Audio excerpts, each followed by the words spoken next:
story is so tough because people just don't believe the pain that our bodies experience and look at you like you're insane. This is gonna be a ride. My name is Shelly and I'm a dietitian, and my philosophy on eating is very, very different. You see, I believe in the power of a low carb, anti-inflammatory diet plan. Some folks would say it's keto. I prefer anti-inflammatory, but the reason I follow this meal plan is because the standard American diet, the plant-based diet presented to us by the dietary guidelines by Americans, nearly killed me. And this is my story. I want to give a trigger warning to everyone. I do use the word fat, I do use the word obese, and I use BMI in this video. And it is only to describe myself. I'm not talking about anybody else in this video. But if that is a trigger for you, it's a good idea to click off of this video and maybe go check out some other channels. I made this video with the hopes of inspiring you. If you've been going plant-based and if you've been following the dietary guidelines, and if you're seeing no results in your weight, if you're having pain, if you're having migraines, but maybe this video will inspire you to change and to look at things a little bit differently. It's important that I start my story from the beginning because I missed a ton of warning signs that I want you to recognize. I was born in Houma, Louisiana in 1978, and for those of y'all doing the math, that puts me at 42 years old. Being born on the bayou put me to have a love of food, and it really introduced me to the love of 4-H. And I have to be honest, I did 4-H. Yes, I made these beautiful ensembles, and yes, I showed my rabbits, but I really love the food aspect of this. It was at 12 years old that I won my first cooking contest in 4-H, and I knew right there that I really wanted to go into the business of food, but didn't really know what to do. Let's fast forward back. Around the same time my family was getting sick, I was just thinking to myself, well, I like food, let me make the food healthy. And it was that time we were taught the fat-free living. And I know you all remember the green boxes of the snack wells and the absolutely disgusting Molly McButter that was promoted to us as this is healthy and this is great. And I cooked with those. I fell for it. I was a teenager and I thought I was doing something good. I made these delicious meals, fed them to my family, and they ate it, but they never seemed to lose weight or get better. Now off I went to college over at Nicholls State University where I majored in nutrition, and I really loved it. I graduated with a 3.2. It was the time of my life, and I had $50 in my bank account, and I headed on down to Louisiana Tech University and majored in nutrition. The summer before I headed off to Louisiana Tech University, I decided that I wanted to get my aerobic instructor certification. It was something I loved. Remember back in the time, the 90s, this was at the time of buns of steel, thighs of steel. I love those workouts, and I kind of wanted to be like a Denise Austin because I would do those workouts with my mom. I felt great. So I did that and figured, hey, I can teach aerobic classes while I was in school at Tech. Sounds great, right? You remember that part where I said I was broke? I was able to buy pasta super cheap, our rice, pastaronis, the Knorrs, because those were all fat-free, remember? I didn't have to worry about buying things like butter, using my Molly McButter, using my nonstick cooking spray. And if I had a little bit of spare money from teaching aerobics, I would go and get a lean pocket because it was fat-free. And if I had even a little bit of extra spending money, I would go and get a fat-free frozen yogurt with my studies. So I was eating well and it was great. And that's when something happened. I put on 5 pounds. Well, it wasn't that big of a deal. I recognized that, hey, I'm in my studies, I'm in my internship. I didn't get to teach aerobics as much as I wanted to. So I knew, let me get my butt back in the gym, work out, lost the 5 pounds, and it was great. Graduation time, I moved into my duplex and I got my first job at the VA Medical Center. I worked as an outpatient dietitian where my job was to counsel folks on healthy eating. The majority of the folks who I did see had elevated BMIs. They were diabetic and often had high cholesterol. I got married.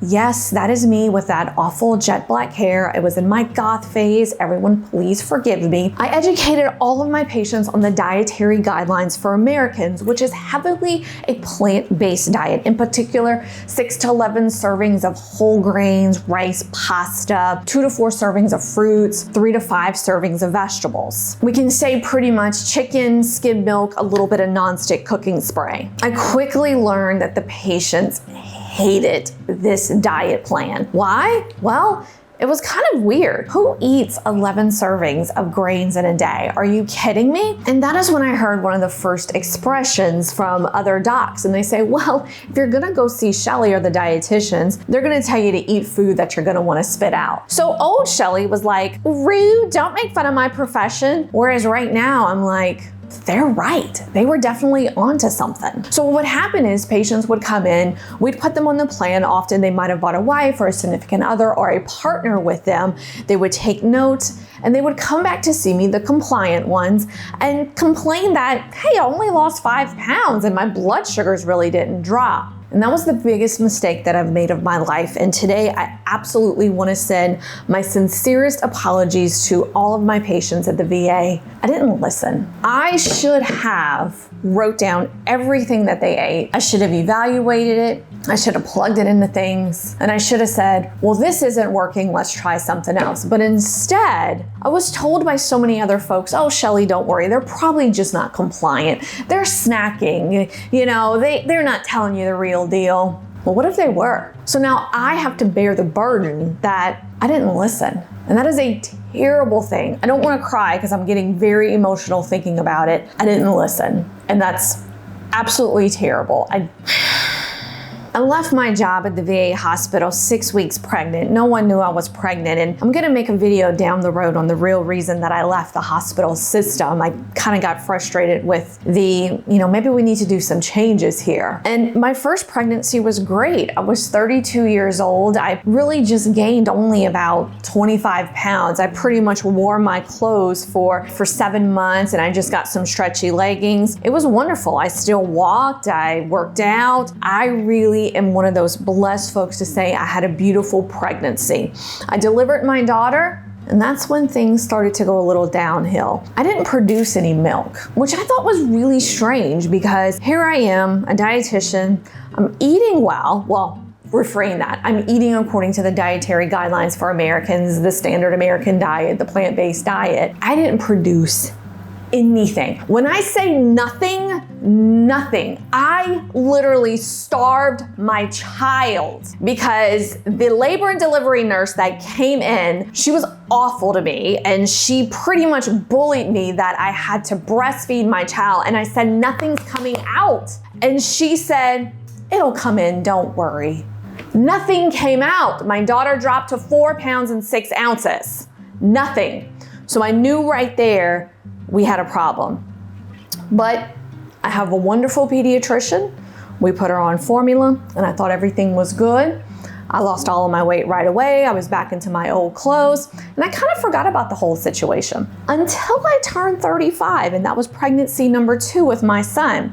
This pregnancy was completely different. I knew I was pregnant before taking the test. Why? Because I got fat. I mean, if you see pictures of me, I was not cute pregnant. I know everybody's like, you're beautiful pregnant, blah, blah, blah. Not with my son. Holy Lord, no. I had acne. My hair didn't get beautiful like I did with my daughter. I went from 130 pounds to 180 pounds at the last check. And for those of y'all who don't realize, I'm a pretty short girl. I'm 5'1" tall, so 180 pounds on my body is fat. It is fat. And so again, y'all please, I am just calling myself fat because that is what I was. Towards the end of my pregnancy, things really went downhill. Things that were just weird. My feet hurt. My feet grew. I couldn't even wear my own shoes.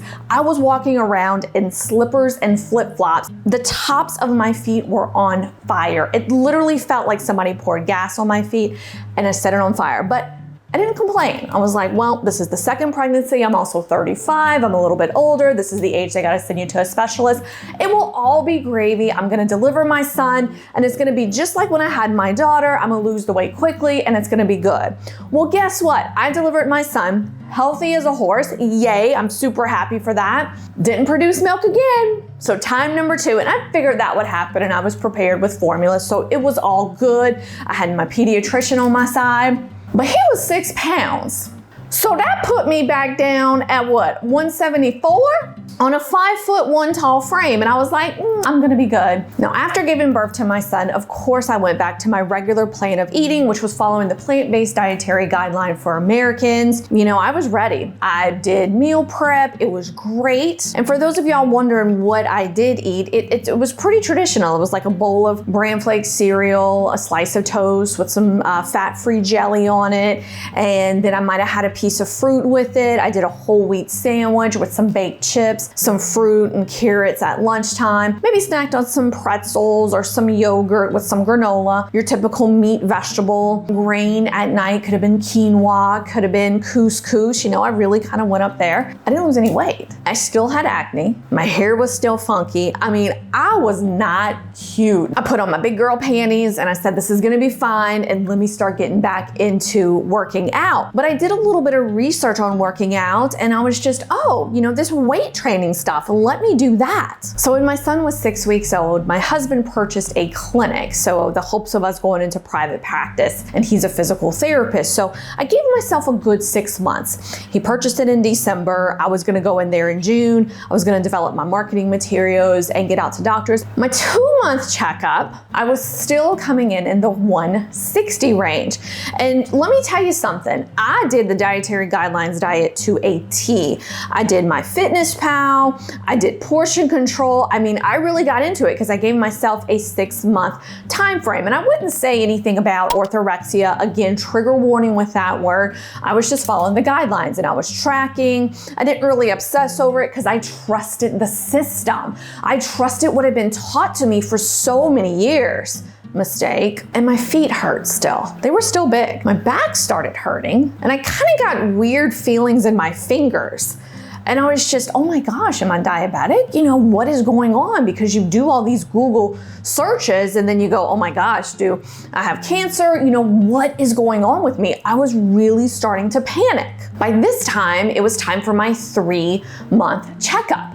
And I stepped on the scale very confident in that, hey, I'm gonna, you know, have some weight loss. And there was none. What the hell? I mean, I've been busting my chops on this stupid plant-based diet that was boring me to death. And I was walking and my feet hurt. It felt like they were on fire. My fingers hurt. I still couldn't wear my rings. My fingers looked like sausages. It was awful. I still had acne, and I never had acne in my life at all, gang. Let me tell you, my skin was, I took care of my skin when I was young. It was worshipped. People made compliments on it. What is going on? I was done. I lost it. I pretty much was, I am done with this. This is a joke. Something is wrong with my body. I told my husband about it and he was just completely, you know, he was very comforting. He said all the right things. He said, you do what you gotta do. And I remember feeling exactly the way my patients at the VA did. I felt unheard. I felt like people thought I was dumb. And I felt just deflated. And it was time to pick myself back up. At the time this was happening, the ketogenic lifestyle was really getting popular, but I was a little turned off by it because it really isn't what it is today, which is where we kind of do, you know, olive oils and we do healthy fats.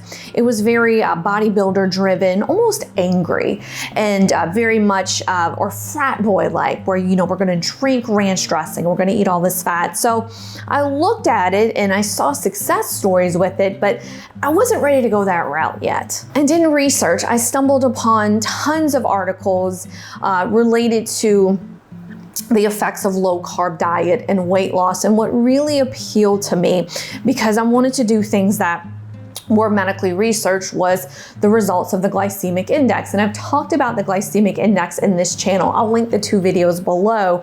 I talked about fruits and vegetables. Your 6 to 11 servings of grains is equal to 90 to 165 grams of carbs. 2 to 4 servings of fruits is equal to 30 to 60 grams of carbs, and vegetables are in approximately the 25 grams of carb range. Not to mention all the fat-free yogurt I was eating, bringing me in over at 262 grams of carbs a day. 262 grams of carbs a day. My 5'1" self was eating. I was horrified. I was like, there's absolutely no way. But do I really need 262 grams of carbs for energy? No, we don't need that much. And in fact, research is starting to show that, hey, there's other ways that the body can burn energy besides using just carbs. Disclaimer, athletes are in a different story. But for regular folks like me and you who are not looking to go to the Olympic Games, we don't need that much. I'm breaking it down for you right now. So literally after I picked myself up from the floor in shock, I was saying to myself, I need to give this low glycemic index plan a bit of a try. Foods that are low in the glycemic index scale are typically high in fiber. So I looked at a very high fiber diet when it came to my grains. And the step one that I did is that what I encourage you to do is I really wasn't eating any sugar. I didn't eat, sugar treats or cookies or anything like that. But I did eat a lot of grains, and grains are a big part of a plant-based diet. And I decided, these are high on the glycemic index scale. So I'm gonna cut out all white carbs and I'm gonna cut out all grains. And that's what I encourage you to do. The difference already was pretty huge. I immediately started to feel better and I lost 20 pounds of the 35 that I wanted to get off because I wanted to get back to my pre-baby weight. By this time, I was working in clinic and I shared my findings with my patients. We did do low glycemic index diets or a higher fiber diet. It's a little bit easier to teach with our goal of 35 grams of fiber or higher. I taught on the concepts of net carbs, which was your carbs minus fiber. So we still did allow for some gluten-rich food to be in the plan as long as it was high fiber. We set their net carbs. It was depending on their height, depending on their goals, but typically in that, that 40 to 70 range. Again, we have to base everything different on each person. Another strike of the dietary guidelines for Americans because they put us on a 2,000 calorie diet. So stupid. My clients would leave, they would come back, or patients, I prefer to use the word clients, and they felt and looked amazing. Every single person who followed the plan lost weight. They claimed they had more energy and it was great and news was spreading and my clinic was slowly expanding. Yes, that's what you want as a practitioner. But my problem was that my weight stalled. I lost 20 pounds and, I looked okay, and it's no secret, gang. I've been told this numerous times before. I have one of these figures. I guess you can call it an hourglass figure, whatever. I do carry my weight well. So when I would go to doctors' offices and get weighed, they were like, what the heck? But unfortunately, that did put my BMI still at overweight. But my waist height ratio, which we'll do a video on down the line, was healthy. My life changed in the blink of an eye. I vividly remember this day like it was yesterday. And my husband and I and our 2 kids were driving back up from Houma. You see, my family still lives in Houma while I live in Shreveport. And I remember feeling the most excruciating pain I've ever felt in my entire life. Remember, I delivered 2 kids and my good old Christian, my son, that epidural failed. So I pushed him out without any epidural. Woo, Lord Jesus. Jesus, take the wheel is pretty much what I said for that delivery. But anywho's, I distinctly remember screaming so loud that my husband immediately pulled over the vehicle and he was freaking out. He didn't know what was going on. And I just remember I had my hand on the back of my head and I screamed at him. I never scream at him. I'm having an aneurysm. And he went, what? And I said, I'm having an aneurysm. Take me to ER. Out of the blue, the room just started spinning. I thought I was going to throw up. I thought I was gonna pee my pants. I didn't know what was happening. It was just this, all I can remember was that, oh my gosh, I am gonna die a young mother and my kids aren't gonna have a mom. And I don't even remember what had happened in 5 minutes because I was screaming, I was crying, I'd saying stuff like I didn't wanna die. And my husband looked at me and he said, that's a migraine. And I said, no, I need to go to ER. This is not how I'm gonna die. I am not gonna die in front of my kids. My brain is not gonna explode. And he just calmly looked at me and said, that's a migraine. No, it's not. I'm gonna die. My kids aren't gonna have a mom. I mean, I'm like getting emotional thinking about it right now. But I was just, this is it. This is the end. Whew. I said, I wasn't gonna cry during this because the story is so tough, because people just don't believe the pain that our bodies experience and look at you like you're insane. And that is what happened up until that point. And I changed my diet to GI, but I knew I needed to change it to something else. I had that pain in my brain for 3 days. It was terrible. People with migraines, y'all just don't know what we go through. It's so bad. And I learned that that's what my grandfather had, and I guess it was genetics. But when I got home, I'm sorry, I said, I don't ever want this to happen again. In the research I read, I don't even think I slept for 24 hours because the pain hurt so bad, and I prayed to God. I said, please let it go away. And because I didn't want to have the pain again, and I hate medicine, I said, I gotta change it with my lifestyle. And that's what I did. And if that's not motivating enough for you to change your ways, I don't know what else is. I pretty much hit rock bottom. And when you hit rock bottom, there's only one way to go, and that's up. And the research did prove with migraines that it definitely was an anti-inflammatory keto lifestyle, which meant I had some big changes to make. And I had to also deal with the fear of colleagues because, you know, they're not very supportive. They could be bullies. They do some terrible things if you go against the dietary guidelines for Americans. But it's time I tell how I did it. And the good news is that this plan is what I've switched to is very different than your bodybuilder keto. And so I cut gluten. I only cook with olive and avocado oils. I really did stick with the glycemic index plan with my fruits, with my vegetables. And I really got rid of all grains. It's not really that hard, which is good. A lot of folks ask me, what did the diet really consist of? What do I eat? Well, typically on a day-to-day basis, I usually have for breakfast eggs, avocado. Sometimes I make a great almond flour biscuit. Thanks to my friend Keto Queen's Lara, her book. I'll have a link in the description box below. Lunch, I usually do a huge salad. It's about 2 to 3 cups. I usually chop up some type of meat in there, typically chicken thighs. And I usually put in there 2 tablespoons of olive oil and a little bit of the Primal Kitchen dressing. I may have some flaxseed crackers, I may not. For snack, it's always nuts. For my supper, I usually have, again, a big salad and a meat and some type of vegetable. In the salad, again, I put some great olive oil. I don't really get hungry, which is amazing because on that other plan that I was on, the Dietary Guidelines for Americans, plant-based, I was always grazing. I was grabbing pretzels. I was grabbing fat-free crackers. I was grabbing, you know, the fat-free chips. Y'all remember those? I didn't really reach for sweets too much before, although I do like them. I would kind of reserve them for special occasions. And again, like that fat-free frozen yogurt. I'll make my own keto ice cream sometimes. I'm really conscious of ingredients because of the gluten, so I try to make as much as possible. You've seen some videos on this channel with some products I do like, but for me, simple is better. And for those of y'all who are screaming that the plan I follow is not high fiber, it's technically usually more high fiber than a plant-based plan because those grains usually don't provide that much fiber. But I typically do when I chart in Carb Manager, which I switched over to, I do hit about 38 grams of fiber a day. So I'm still getting my fiber, I'm still pooping.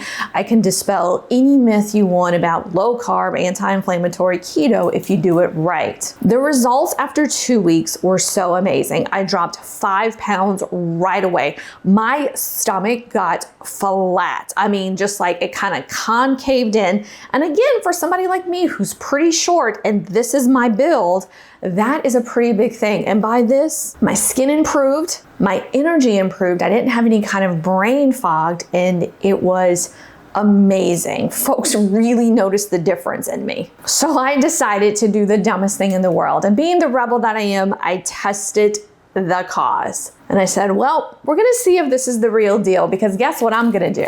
I'm gonna have me a piece of king cake. So I marched in and I'm like, I'm gonna be good. I got all this stuff here in case I get a headache. I ate king cake and it was good because I do enjoy my king cake. And literally within 2 hours, I was on that floor right there. I mean, I was in stomach pain. I had gas. People had to get away from me. My fingers turned to sausages. I was bloated. I had a headache. It was a nightmare. Yeah, I decided right there, this is gonna be the lifestyle for me because I don't wanna be bloated. I don't wanna have any pain. I don't want to live that life. That day after eating that king cake, I vowed that I would never ever follow anything by the dietary guidelines for Americans again. I think plant-based is ridiculous because you don't get as much fiber as you think you do in it. I haven't looked back. It took me 2 years to lose the final 10 pounds and I'm really not complaining. I feel great. I haven't had a migraine since then. My energy levels are awesome and the plan really is simplistic, but I will say the best part about the plan is that I'm not hungry. I am eating enough to fill my body and I'm not going crazy with the snacks or the artificial sweeteners or anything of that sort. I'm just keeping it as clean as possible. And again, I realize I have videos on this channel that recommends products, but do know those are kind of your just in case and I want to try something different. Professionally, it's changed me, big time. And I will say it's even changed my husband because what happens is when I was in the VA system, I got only 30 minutes with a patient and now I really spend a full hour chatting with all of my clients, talking to them. What is going on? What have you done that hasn't worked? And were you 100% committed to that plan before? And if they say yes, well, then I'm going to take their word for it. And I'm going to say, well, maybe let's try this. And for some folks, we do walk into it like I did. And I prefer that route because I want to make sure they're feeling good and they will have success at a low GI plan. And then we see where we stand. What are our goals? Should we advance more to that low carb plan? I will tell you, for me personally, I'm at about under 50 grams of carbs a day. I already kind of told y'all what I ate earlier. I make sure to do omega-3 rich fats. It works just fine. We make sure all the vitamins and minerals that we're getting them and we're gonna be okay. Really, in closing with this video, I really hope it's motivated you to take a step back and